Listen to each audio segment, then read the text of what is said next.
গত পরশুদিন পহেলগাঁও অর্থাৎ কাশ্মীরে মর্মান্তিক ঘটনা। জঙ্গিদের হাতে খুন হয়েছেন হিন্দু পর্যটক সহ দুজন বিদেশি এবং একজন মুসলিম ঘোড়সাওয়ার, যিনি ওখানে ঘোড়ায় বিভিন্ন পর্যটকদের পাহাড়ে ওঠা নামানো করেন। বিষয়টা হচ্ছে এই ঘটনাকে কেন্দ্র করে গদি মিডিয়া হিন্দু মুসলিম করতে শুরু করে দিয়েছে।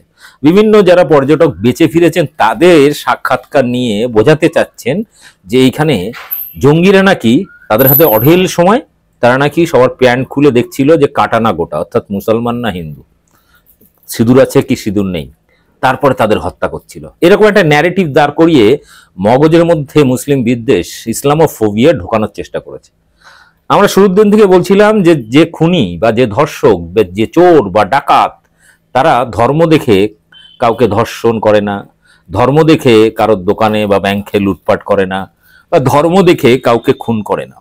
তারা তাদের কাজ যেটা, অন্যায় কাজ যেটা, সেটাই করে, সেটা ধর্ম দিয়ে কেউ ছাড় পায় না। এই ঘটনার ক্ষেত্রেও কিন্তু এরকম ছাড় পায়নি। যদি ছাড় পেত তাহলে সেখানে মুসলিম মারা যেত না বা দুজন বিদেশি মারা যেত না।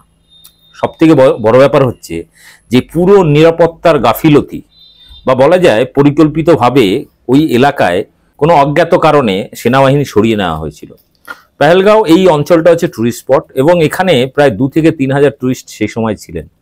তার মধ্যে আচমকা গুলি গলা শুরু হয়ে যায় এবং যে সমস্ত টুরিস্ট সেখানে ফেরত এসেছেন, বিভিন্ন হিন্দি চ্যানেল বা বিদেশি চ্যানেল দেখছিলাম, সেখানে তারা বারবার খুঁচিয়ে জিজ্ঞেস করছিলেন, আপনারা কি জঙ্গিদের দেখেছেন? বলছেন না, লুকিয়ে তারা গুলি করছিল, দেখতেও পায়নি কাউকে। वो लोग देखा या नहीं है? दिखाता नहीं है, हमने गोली आती है। तो आपने देखा उनको? क्या छुप के फायर कर रहे थे या खुले? चुप के फायर। हाँ।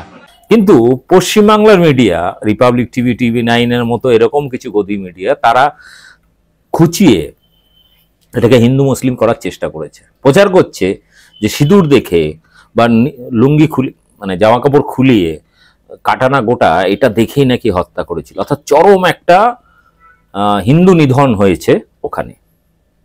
মুশকিলটা হচ্ছে যে এই ঘটনা নিয়ে দায়ভার কার, এই নিয়ে প্রশ্ন কেউ করছে না।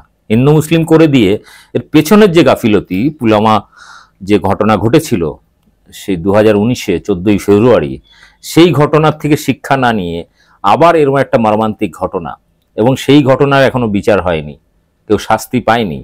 উল্টে এই পুলওয়ামার মতো আরেকটা দ্বিতীয় পুলওয়ামার মতো ঘটনা চোখে আঙুলে দেখিয়ে দিচ্ছে যে কোথাও না কোথাও শস্যের মধ্যেই ভূত রয়েছে। এবং কোন অজানা কারণে ওই এলাকায় একটা সৈন্য ছিল না, কোন অজানা কারণে প্রায় ঘন্টাখানেকেরও বেশি সময় ধরে সেখানে আর্মি পৌঁছালো না। এই প্রশ্নগুলো কিন্তু সামনে আসছে। এই গাফিলতিটা কার? প্রধানমন্ত্রী বা স্বরাষ্ট্রমন্ত্রী? তাদের দায়ভার নিতে হবে, নেওয়া উচিত। এটা আমি বলছি না, এটা নরেন্দ্র মোদী বলছেন যে এই সমস্ত জঙ্গি গোষ্ঠীর হাতে অস্ত্র কিভাবে আসে, এই জঙ্গি গোষ্ঠীর কাছে অস্ত্র শস্ত্র, টাকা পয়সা, এইসব সাপোর্ট কোত্থেকে পায়, এগুলো যেমন আছে। উল্টে বর্ডার টপকে পাকিস্তান থেকে এদেশে ঢুকে টুরিস্ট স্পটে ঘন্টার পর ঘন্টা তাদের জামা কাপড় চেক করে, উলঙ্গ করে, কাটানা গোটা সব চেক করে অঢেল সময় হাতে নিয়ে এসছে তারা। এসে সেগুলো করে বেছে বেছে খুন করেছে, তারপরে আবার দিব্যি চলে গেছে, কোনো ভিসা পাসপোর্ট লাগেনি। ফলে এই সমস্ত নোংরার গল্প বাদ দিয়ে বাস্তবে গাফিলতি যে স্বরাষ্ট্র মন্ত্রকের, দেশের প্রধানমন্ত্রীর, এটা কিন্তু চোখে আঙুল দিয়ে দেখিয়েছে। এবং এটাই কিন্তু অরিজিনাল দাবি হওয়া উচিত ছিল, কারণ বারবার এরকম ঘটনা ঘটছে। এই অভিযোগ আমি করছি না, স্বয়ং নরেন্দ্র মোদী করেছেন। কিছু বছর আগে, প্রধানমন্ত্রী হওয়ার আগে, তার একটি ভিডিও বিশাল ভাইরাল হয়েছিল। তিনি কংগ্রেস সরকারের বিরুদ্ধে রীতিমতো হুঙ্কার ছেড়েছিলেন এবং কংগ্রেসের বিরুদ্ধে যে যে অভিযোগ করেছিলেন, আমি মনে করি নরেন্দ্র মোদীর অভিযোগগুলো 100% সঠিক।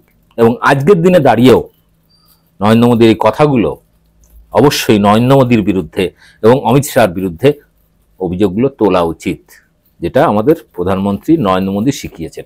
শুনুন নরেন্দ্র মোদী কি বলেছিলেন, ভিডিওটি সম্পূর্ণ দেখবেন এবং ব্যাপক শেয়ার করবেন। मुझे जवाब दीजिए, ये जो आतंकवादी है, ये नक्सलवादी है, उनके पास शस्त्र और बारूद कहां से आता है?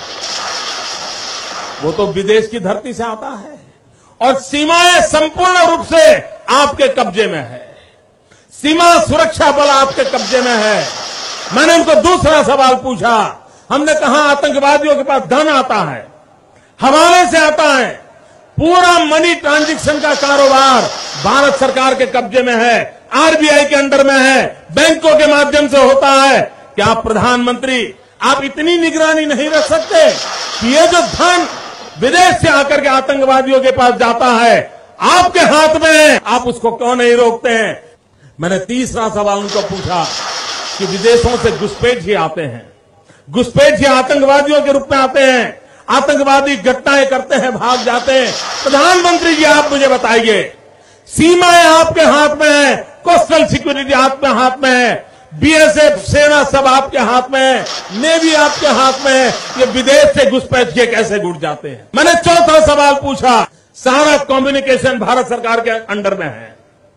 कोई भी अगर टेलीफोन पे बात करता है, ईमेल भेजता है, कोई भी कम्युनिकेशन करता है, भारत सरकार उसको इंटरप्ट कर सकती है।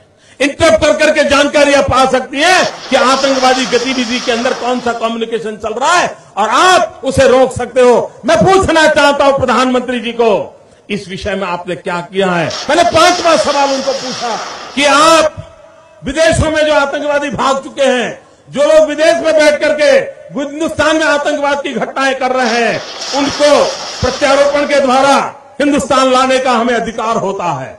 आपकी विदेश नीति में वो क्या ताकत है? एक बार इन पांचों चीजों पर कुछ करके दिखाइए, आतंकवाद जड़ मूल से उखड़ जाएगा। राज्यों के अधिकार हथिया करके राजनीति के करने के खेल छोड़ दीजिए। भाइयों बहनों, दिल्ली की सल्तनत के पास मेरे इन सवालों के जवाब नहीं है। दिल्ली की सरकार में वो सीना नहीं है, 46 इंच का सीना लगता है दोस्तों, तब जाकर